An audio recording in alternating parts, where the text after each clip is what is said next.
Hey everyone, I'm Darko and welcome back to my channel. Today we're gonna look at how I created my latest artwork using CC5, Maya and ZBrush. This project was all about storytelling and efficiency. I wanted to see if bringing a new tool in my pipeline like Character Creator 5 will speed up the technical side of the character creation process. I started this project on ZBrush for iPad actually.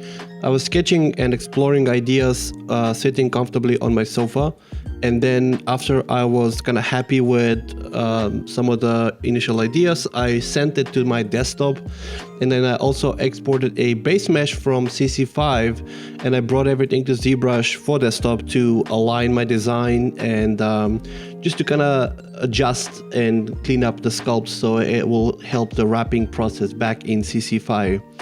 I was actually wanted to try the new Headshot 2 for CC5 and see how well that's gonna work with such an exaggerated proportions. And Headshot 2 proved to be very easy to use. The whole process is divided in 3 steps. You align your geometry in the first step, and then the tool will try to find similar features and allow you to set some points to guide the projection. And because of my previous step in ZBrush, this was very snug fit. Then you can click your head gen button, which will wrap the whole model. And lastly, you have a very interesting sculpting tools, like a sculpting brush system, which allow you to locally project and refine the mesh after you finish the initial wrapping. This was especially useful to me because the crazy ear shapes that I sculpted for this guy were, I knew that they're just not gonna project properly from a normal human ear. So I was initially gonna fix this in ZBrush, but then this system actually was super easy and allowed me to do this right inside the tool, which was great to discover. So yeah, you can actually subdivide the mesh as well if you want to project even more details. I didn't have to do that because I was gonna go and do a lot of sculpting in ZBrush after this. And then when I was happy, I just clicked attach to body, which allows you to pick a few different presets for your body mesh. And I just picked the normal male without any textures to start with. And the whole process was super quick and it attached the head to the body. And then the real fun began. I started messing around with a lot of the tools. I started playing with the sliders just to see what can I come up with. And then the new actor mixer was something that I really wanted to try out because it basically allows you to take a bunch of scans, like real scans from real people, and add them to the mixing wheel, and then you can adjust your proportions, your muscle definition, and things like that to get a result that you want. This actually can happen in 3 different ways. You can have muscle definition and proportion adjustment at the same time, or you can do it one by one, which what I ended up doing is I played around, like I think I played way too much with this, to be honest. It was so much fun to just see the variations that I can get. But what I ended up doing is I settled on proportions first using the skeleton adjustments. And then on top of that, I switched to the muscles, which basically allow you to keep whatever proportions you picked and then just adjust the visual clarity of the character. So in the end, I went with something a little bit more realistic than what I started with, because initially my design was quite stylized. But then when I was playing with these things, I was like, I'm doing a lot of stylized stuff at work, so it would be interesting to get something different in my personal project. So I kind of went with something a little bit more realistic. And yeah, so I used the Go Z Plus to bring everything back to ZBrush. And because using a bunch of the sliders and things, I deviated a little bit from the original sculpt. I wanted to bring back some of the character definition and kind of strike a happy medium, so to speak, where it does look quite realistic, but it also keeps some of the features that I've initially sculpted in the in the iPad version of the sculpt. Now I'm just quickly fixing some of the thickness issues of the projection. One thing to keep in mind is you want your thickness to be quite consistent on cartilage and stuff like that, because the subsurface scattering will be too prominent if things are getting too thin and things like that. So yeah, I'm just making sure that, because now I've kind of switched gears a little bit into a more realistic realm, I've brought up a lot of references of just characters with interesting faces and stuff like that, and just wanted to try out something unique, something a little bit more with an interesting face. So I found this guy with like double eyelids, with like heavy double eyelids, which it worked really well with the internal story that I've picked for my guy, which was gonna be like a military general type of character. So having like heavy double eyelids, I don't know, for some reason it just felt like it's gonna be a good match for a character like that. And so then basically just following my concept, I refined the sculpt. I didn't rely a lot on the CC5 native head shapes. I wanted to get a good base, but then I wanted to capture a lot of the stuff that I've already established, just trying to make it a little bit more realistic, and trying to see like which of the features that I've actually sketched in would even look good on a more realistic character. I really tried to get that interesting breakup in the nose, and I kept it for a very, very long time, but it just kept bugging me. It looked like I don't know, at some point I was like, okay, it's a fantasy character, so maybe they have some weird nose structure. But then, because the rest of his head, except the ears obviously, was quite normal, so to speak, I at the very end, I think I removed that right before sculpting blend shapes and stuff like that. I didn't remove it completely, but I toned it down quite a bit. And with the SSS and texturing and everything, you can hardly see it in the final result. But yeah, so that was like one of the things where, like, it was just good to see that some of the ideas that work on a lot more stylized character not necessarily translate one-to-one when you're trying to do something a little bit more realistic. And I probably could have made it work, but it would have meant that I need to push the design to go a little bit less humanoid, and just adjust the overall face in general to have a little bit more weird kind of faces. But then, yeah, I just kind of decided to go with the normal thing. And then, yeah, bringing it back to CC5 is super easy. Just using the the Go Z Plus, I baked all the sculpt that I did to a normal map, and I believe a displacement map as well. And then I brought it back to CC5 just with a normal, just a standard texturing to kind of try and see what can I get away with. Back in CC5, I experimented a lot with adding beard and hair and stuff like that, and it was time to go and do the high-res details. Again, I use CC5 built-in tools, Go Z Plus, and I use the displacement map as a driver, which basically brings all of your displacement details as sculptural details when you send it back to ZBrush.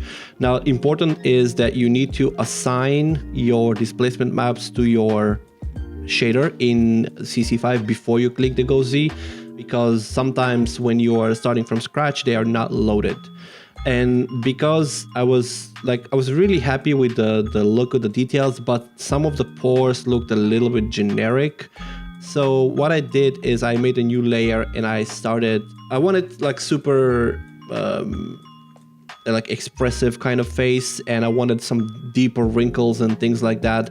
So I basically took like a slash type of brush, and I started carving a lot of the micro wrinkles. I added like a bit of a scar under the chin, really emphasized the double eyelids and things like that, just to kind of give it a little bit more custom character.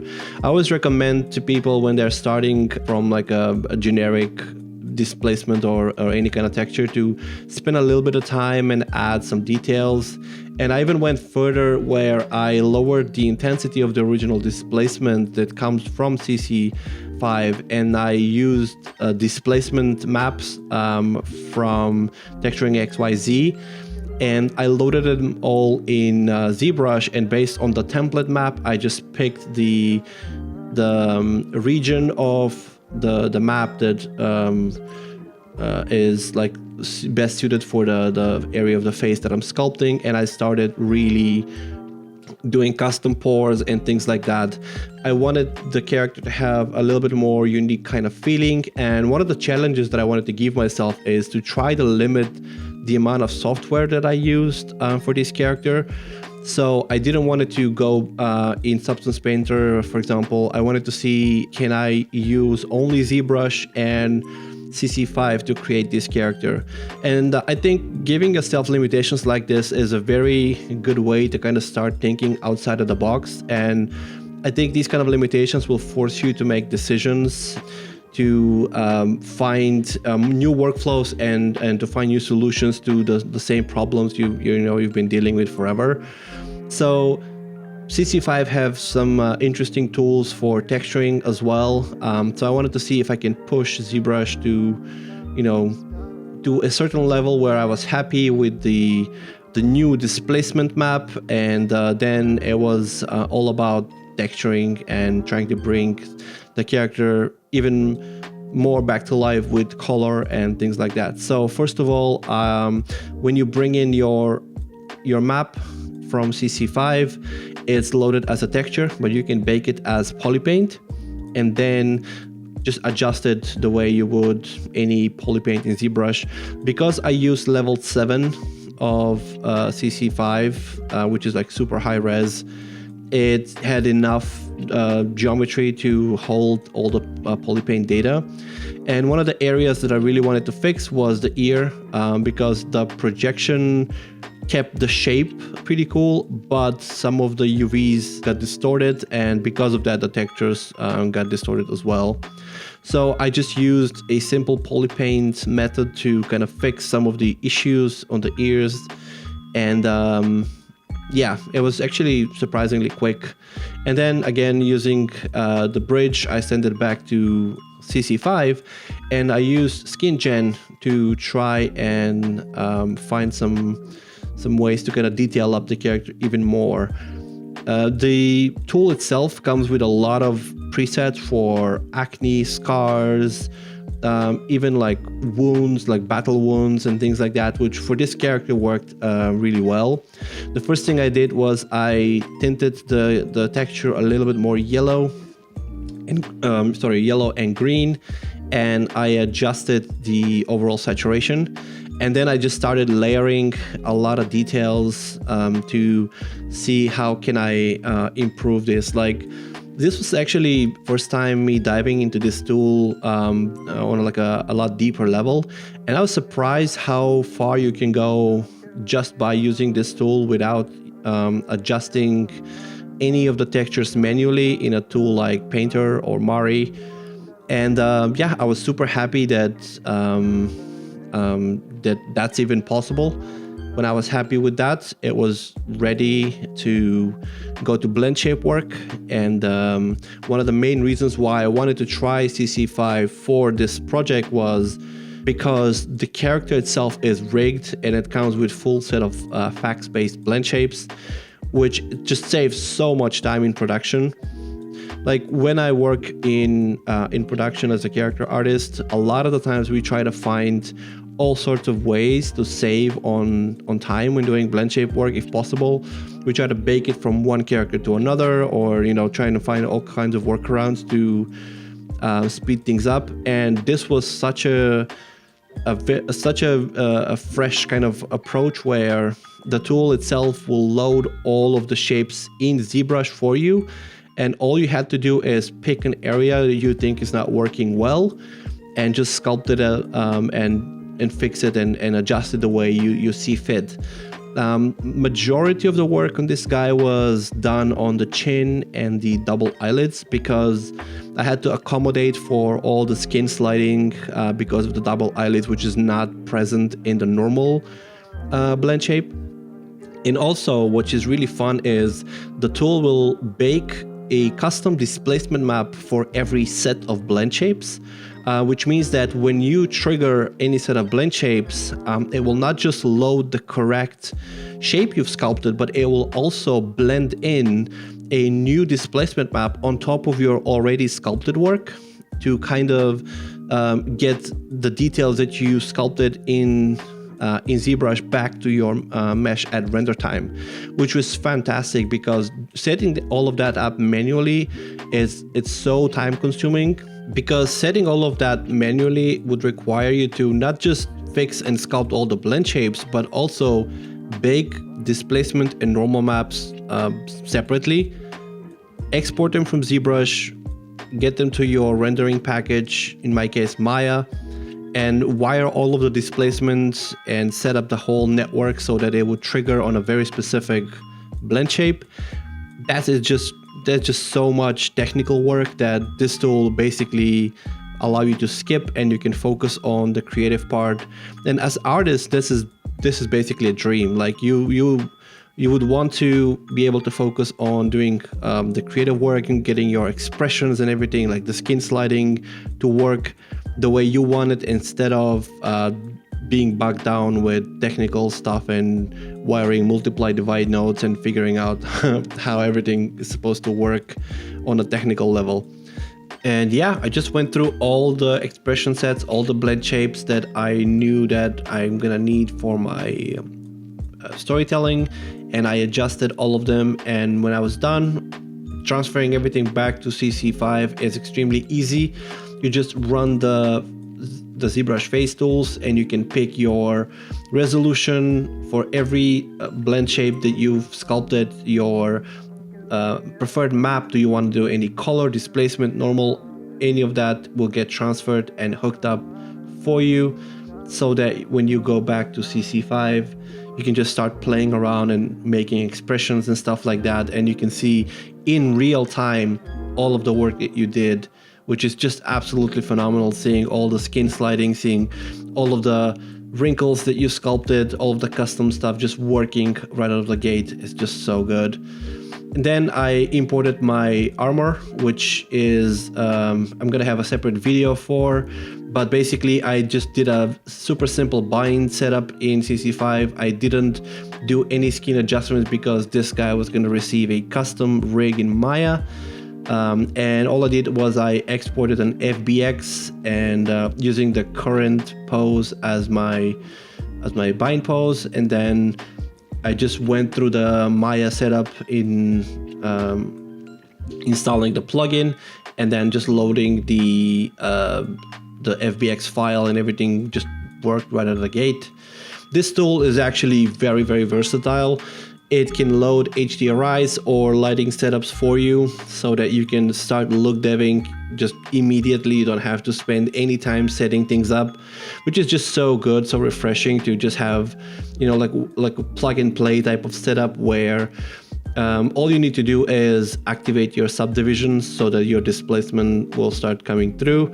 And then the tool itself actually has all the materials lined up. So if you want to adjust anything like your roughness, your SSS value, any kind of color correction and stuff like that, you can do it right inside of the tool without even the need opening up Hypershade.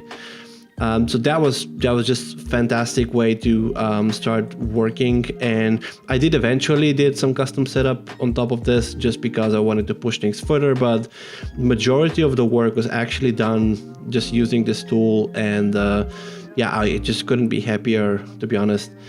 The SSS setup is split up using maps in Hypershade, and the Revolution guys actually have a custom plugin that can bring in the entire facial setup from CC5, which is crazy to think about, that you can have this fully interactive character working, all of the blend shapes, everything you've sculpted just hooked up perfectly for you, and you can look dev while you're making your expressions and see how all of your materials look like in different lighting scenarios. And that was just a super cool to see. You can immediately start playing around with the colors. For example, on this here, I adjusted the SSS on the teeth was a little bit too strong, and the tongue was a little bit too saturated for my taste.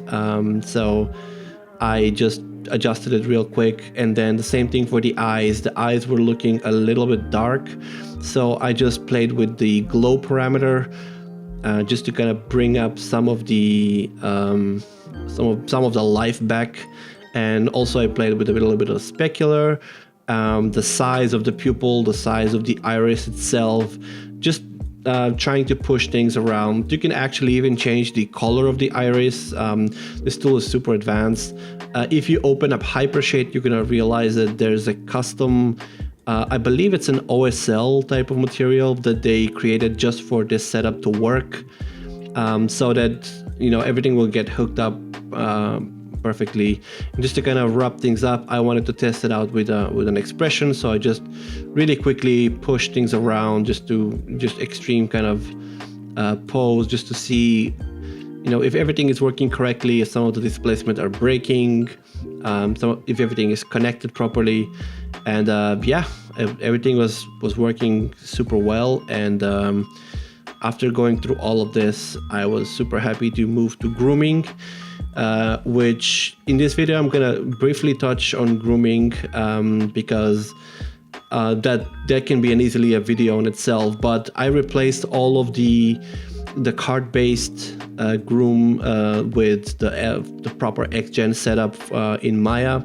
I even did a peach fuzz layer which can simulate the tiny hairs on the face. Yeah, when I was done with this, I just did a quick look dev scene to test my groom. In this scene, everything is still loaded, all the blend shapes, I just have them hidden on a layer so I can focus on the groom. But yeah, this was super cool as well, because you can test your groom in separate lighting scenarios, and also you can test your groom with expressions, which is just so invaluable to kind of figure out if you have any kind of stretching, or if your maps are painted correctly. Yeah, I just can't stress enough just how much custom pipeline work has been done under the hood in this plugin, and just how much easier it makes artists' lives.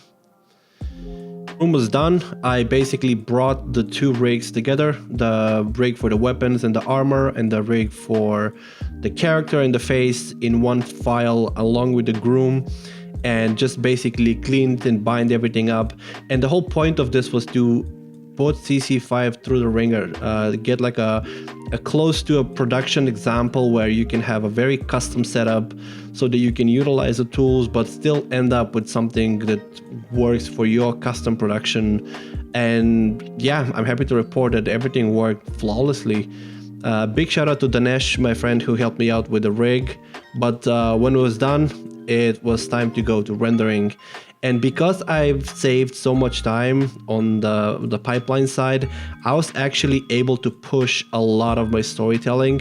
Initially, I was only going to do like 1 or 2 renders, but I honestly had so much fun just coming up with random scenarios of like how can I just push this character to its limits. I actually went back to CC5 and built a few more characters. I got a armor setup from the CC Revolution store just for my my extras, and I knew they're gonna be out of focus, so I didn't care if they were a little bit of a game res. And I just played with a lot of the assets that I already had, and just trying to make all the scenes fully 3D. I didn't actually use any back plates or things like that. I set up all the scenes fully 3D with proper volumetrics. I even went to Houdini and simulated a bit of a fire for some of the night scenes, just to kind of push the production value of the render at the end. I did use displacement on my armor. I sculpted custom damage due to the fact that these guys, fighting people with axes and just heavy weaponry and things like that. So yeah, the fire was brought in using a VDB setup and Arnold. The whole setup was done in Arnold in Maya. And yeah, I was just super happy to see that you can go from to such a dynamic pose to a super close-up, and everything is still holding up. All of the expression work, all the the custom displacement setup and everything that I did just coming through. It was so nice to see. When everything was done, I moved to Fusion to do a little bit of compositing. The compositing was kept very, very minimal. I only did like a little bit of motion blur for some of the swinging assets, a bit of color grading, and I added a few more elements like dirt and some flying debris, which is basically just some stock assets that I found online. And yeah, I just used a little bit of that to kind of spice up the render, but I didn't do too much comp work. With that being said, I really hope you like the final result and the breakdown.